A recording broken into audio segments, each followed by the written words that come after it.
So today I wanted to review Duolingo, share some of my thoughts, as well as some tips, I guess, of things that I like to do with it.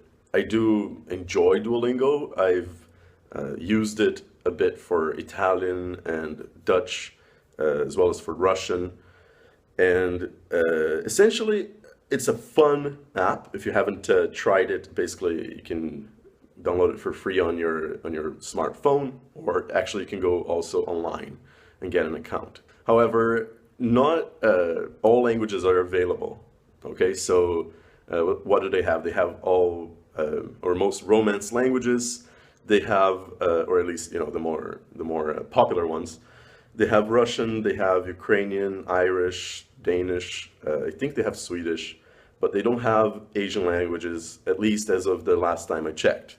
Okay, um, and it's free, and you go through these lessons, and they're kind of enjoyable. They're fun. It's a very colorful app. And I personally found it a little bit addicting. Even it would just go in and it would just do a little bit of work, and personally I find it enjoyable.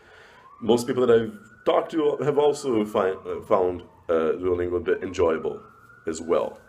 So now, what are some of the disadvantages, at least that I see about Duolingo?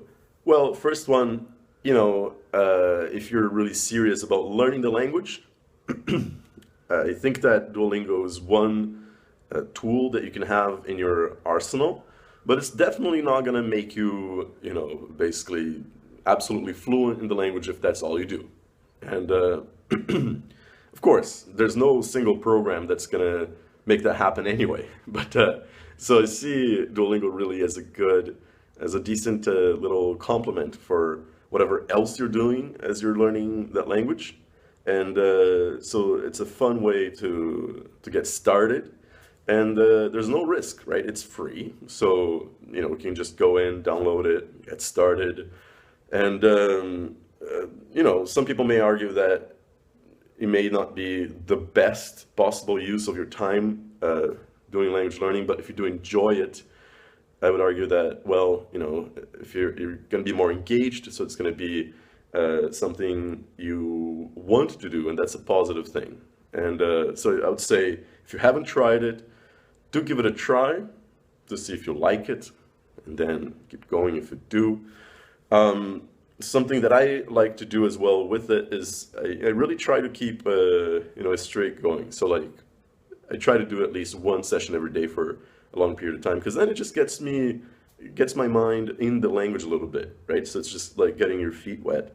And then I start learning more of the language, doing other things after do that one lesson or a couple lessons. And another thing that I really like to do with Duolingo is this: whenever I come across sentences or specific words that I find really important, I like to just screenshot the lesson and review it later. Then you can study these sentences, these important sentences and words, using whatever method you'd like. So if you use flashcard software or even paper flashcards, you can just copy down those important sentences and words and review them so you can integrate them into your vocabulary.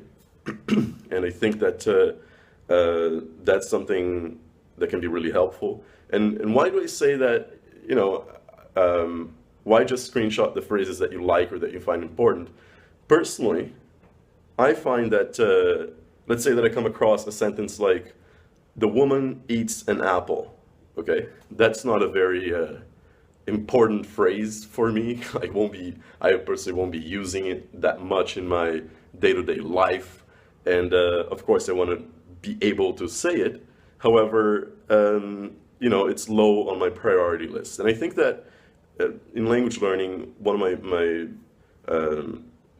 a big part of my philosophy is actually trying to focus, at least initially, on what you find really important to learn, right? So, for example, if you're in business, just like really try to tackle business vocabulary, whatever that may be, whatever your industry is, and try to build as of course, some people may argue, oh, but that sounds too complex, at least initially.